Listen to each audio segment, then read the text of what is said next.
Someone make it make sense. Probably a couple.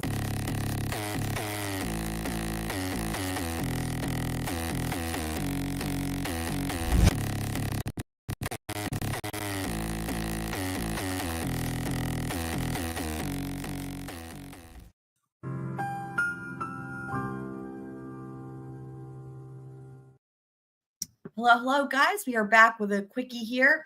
Quick update for the Adelsons. All right. So those of you guys who've been following this case, you may be familiar, especially been following it here, you may be familiar with this one, Fivel. Those of you guys who are members, you do have access to custom emoji, and one of those does include the Fivel custom emoji. So there she is in the Fivel flesh, as it were. So where we were last time with this is there had been a motion in limine from the defense to keep out Wendy's book, or as I call it, Wendy's stupid book, not to be confused with Wendy's divorce binder, of which Wendy has this to say. It's very big. Okay. So now that we've heard from Wendy, let's take a look at what Judge Everett has said regarding this motion in limine. All right. And by the way, I have to say, I've really enjoyed Judge Everett's orders here. I've been absolutely beyond impressed. And I read a lot of these documents with just how linear he lays out his order and his findings and the reason behind them. They are clear, they're concise, they are just really well written. So I'm excited to dive into this. All right. Order on, oh, by the way, this just came out, when was it? Filed on April 4th, but of course it took a couple days to post the docket. Okay. Order on defendant's renewed motion in limine. This cause came before the court on defendant's renewed motion in limine filed on March 18th, 2025. The court, having considered the motion, the arguments of the parties during the March 27th, 2025 hearing, reviewed the court file and relevant legal authority, and otherwise being fully advised, finds as follows. Defendant has twice sought to exclude inquiry by the state about Wendy Adelson's fictional novel. In prior counsel's motion in limine, defendant argued the probative value of the novel is substantially outweighed by the danger of unfair prejudice. The court determined the novel could be used for impeachment purposes depending on Wendy Adelson's testimony. So let me read that part again. That's important. In prior counsel's motion in limine, I would assume that's got to be Dan Rashbaum, disgraced attorney. Defendant argued the probative value of the novel is substantially outweighed by the danger of unfair prejudice. That's the balancing test, people. Put it in the chat if you know which rule that is. By the way, while y'all think about that, shout out to Flash. Welcome, welcome. So the question here, which, I'm not going to answer it until I'm going to see if somebody can get it in the chat first. Which rule deals with the quote unquote balancing test, more prejudicial versus probative?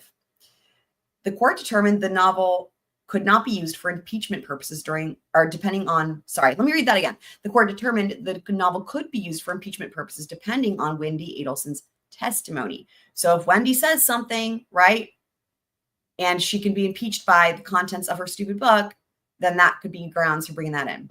Defendant now renews her motion in limine, further arguing during the March 27th, 2025 hearing that the novel is inadmissible because it would cause unfair prejudice, confuse the issues, mislead the jury, and needlessly present cumulative evidence. This is due to the two distinctions between the novel's character, Lily, again, another overlap there with Wendy Adelson and Lori Vallow, that they both had an alias named Lily, which is bizarre, and Wendy Adelson. The state argued the novel could be admitted as substantive evidence and was ripe for impeachment. Footnote 1. At the original hearing, the state only indicated it would use the novel for impeachment purposes if the door was opened. So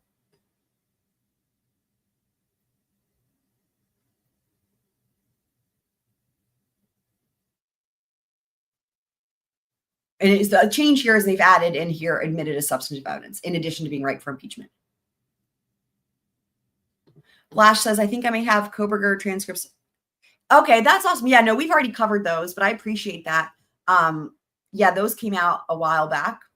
Very, very interesting stuff, though. But I'm highly encourage everyone to take a look at those. Or if you would rather it be read to you, you can take a look at our coverage of that. The IGG transcripts is probably what it's titled in the video description and probably on the thumbnail, something along those lines.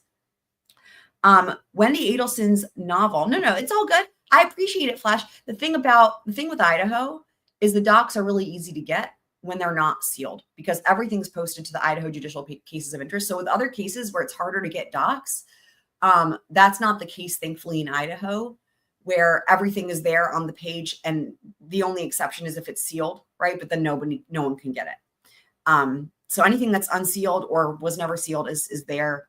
So that is one good thing about it. So, but I do appreciate that. Wendy's Adelson's novel, This Is Our Story, is inadmissible as substantive evidence because any probative value is substantially outweighed by the danger of confusing the issues, misleading the jury, and needlessly presenting cumulative evidence. I'm going to skip past that because I still want somebody in the chat, see if y'all can name that rule. I need to make this little jingle for this, right? Because I've got all these little things. I need to make a jingle for the Name That Rule game because it's like my new favorite game here. Name that rule. Anyway, it's easy like Florida. Yep, definitely. Wish it was like that in every state. While it can be reasonably argued aspects of the novel were inspired by the author's life, this is still a fictional novel written by the defendant's daughter, not the defendant. Accordingly, admitting the novel as substantive evidence creates a significant risk of the jury getting stuck in the mud of parsing through non-party's work of fiction and confusing the issues. In addition, the state's argument during the hearing demonstrates there is other evidence reflecting Wendy Adelson's dislike of Tallahassee and desire to relocate to South Florida, which is attributable directly to her rather than her fictional novel. So if you recall from the previous trials where the book came in, it was impeachment, right? Because Wendy said something wasn't true, and then they're like, well, let's impeach you. However, as the court previously ruled and stated during the hearing, inquiry on the subject matter will depend on Wendy Adelson's testimony. Can you guys see where this is headed? Door. A party can open the door to otherwise inadmissible evidence through witness testimony. Oh, nothing excites me like the prospect of a door being opened, guys. Seriously. So citing some case law here. In the interest of fairness and the truth-seeking function of a trial, the opposing party may in turn present inadmissible evidence that qualifies, explains, or limits previously admitted evidence. Absent the defendant opening the door to questions about Wendy Adelson's novel, the door remains shut. So key thing here, right, is that, in other words, when it says the defendant, this doesn't mean Donna on the stand. What this means, right, would be the defense cross-examining any witness. Could include Wendy, but not limited. The defense cross-examining any witness is how this would happen. I mean, it could also include Donna taking the stand, right? But the point being the defense has to open the door. When it says the defendant, it does not only mean the defendant testifying, right? It includes that, but it's not limited to. And my guess is if the door is going to be open, it's probably going to happen before Donna even takes a stand, if she takes a stand. My guess is probably going to happen with Wendy. So absent the defendant opening the door to questions about Wendy Adelson's novel, the door remains shut. Shout out to Iowa. So here, to open the door, the defense must first offer misleading testimony or make a specific factual assertion, which the state has the right to correct so the jury will not be misled. Now, remember, this is also very appropriate with Lori's trial, right? Because Lori seems to be trying to open the door on herself. My thought is she's hoping, like incorrectly, that she could force a mistrial. But anywho, therefore, if the state believes the door has been opened by defendant's cross-examination of Wendy Adelson, and seeks to ask questions about the novel, it shall inform the court outside the presence of the jury, and the court will make a determination at the time. So what he's saying is this, that if indeed, and this is like, so for people who've been asking the question as pertains to Lori, right? And I've said this, and I always use Murdoch as an example, but this is another great, this is laid out beautifully. This is what normally will happen, right? If either party believes a door has been opened by the other party, right? What will happen is they're going to excuse the jury and they're going to fucking talk about it. And the court will make a thorough record determining whether or not the door has been opened. Again, we saw this in Murdoch so many times. There were triple doors opened, but that last door was the side of the road. And that took 4 tries, I believe, 4 tries from the state. So the first 3 tries, they kick the jury out. They talk about it. We believe that the defense has opened the door, and Judge Newman found, nope, sorry, no can do, didn't count, door's not been opened. So better luck next time, right? Happened again and again until on, I believe it was the 4th try, door was opened, no question about it. So in other words, that's why I was actually shocked on day 1 of Lori's trial when testimony in Idaho was mentioned, and I'm like, oh my God, why are we still proceeding as if nothing happened? But anyway, there has been the closest moment to that was on day 4 when Lori was cross-examining Serena Sharp, and she was trying really hard to open that fucking door, and they were like, pause, sidebar, and like, let's talk about this. Lori, what are you fucking doing? I'm paraphrasing. I don't know what he said, but something along those lines, right? So welcome, James. Welcome. What happened to you last night? We had so much fun on the Discord. Oh, that's interesting. So you've an early day, huh? For anyone who missed it, last night we had a members only live stream, and we had the after party on Discord last night. We watched one of my favorite movies ever, which is a B movie called The Room. It was a lot of fun. Those of you guys who were there were, I don't think here right now, but we had a fucking blast. James was there at the beginning, and then I don't know what happened. James, let us know. So therefore, if the state believes the door has been opened by defendant's cross-examination of Wendy Adelson and seeks to ask questions about the novel, it shall inform the court outside the presence of the jury, and the court will make a determination at that time. It is ordered and adjudged that defendant's renewed motion to eliminate is denied, subject to the opening of the door in this line of inquiry. I love this. This is really exciting. I think this is actually more exciting than him just being like, it's allowed in, because the waiting for a door to be opened is just so thrilling.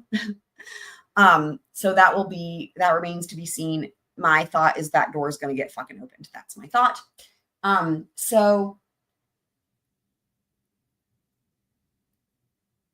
Also, Flash, I have a question for you while you're here, because I know you use Discord to stream stuff. Do you have voice people's microphones on? Because that was one thing we did have a little bit of difficulty with, but we kind of seemed to get it figured out. But there's so many settings on Discord, and I figured no better person to ask than you, because you have a lot of experience with that. However, if you keep microphones off, then that, this is just for having the microphones on, really, but I'm just curious. So that's it. And I literally double checked the docket right before I went live. There's nothing else new here apart from like canceling depositions and stuff like that. So this is the latest here for the Adelson case. We do have court starting for. Okay, you have to mute. Yeah, I was doing that.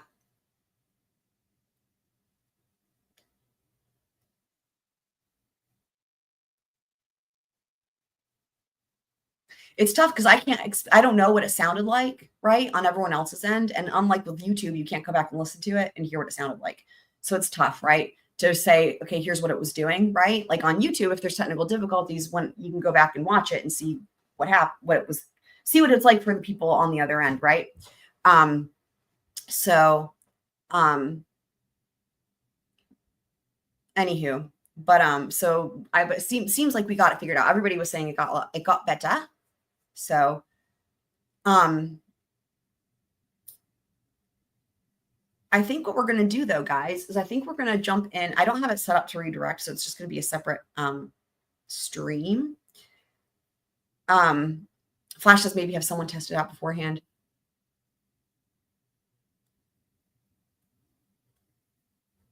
Yeah, it just sucks because I wish I could hear it myself, because what I would rather be able to do is fiddle with the sound settings and then decide when I think it sounds the best.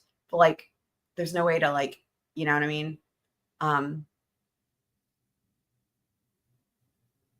Because for example, there's the different settings with the input, and then there's the gain. I don't know. Have you ever fussed with those?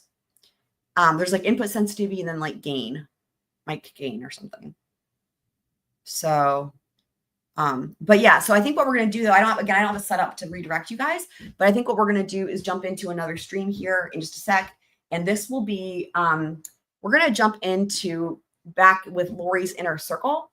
And I think what we're going to take a look at is, I'm really excited for this, is revisiting Audrey Bertario's testimony. So she testified in Lori's trial, and I don't believe she testified in Chad's trial. And her testimony was really interesting. And I haven't listened to it since that trial happened. So I think we're going to jump into that.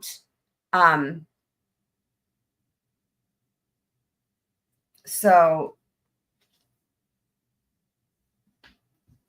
you've seen them and haven't done the game yet.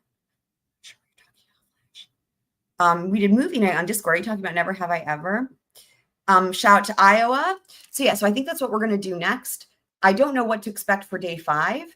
But we might keep an eye out for that as well. It's supposed to start a little bit earlier than usual today. So yeah, but that'll be it for this live stream, guys. So let me go ahead and close this one out. And hopefully I will see all you guys back here in just a sec for some Lori coverage. So love y'all and see you next time.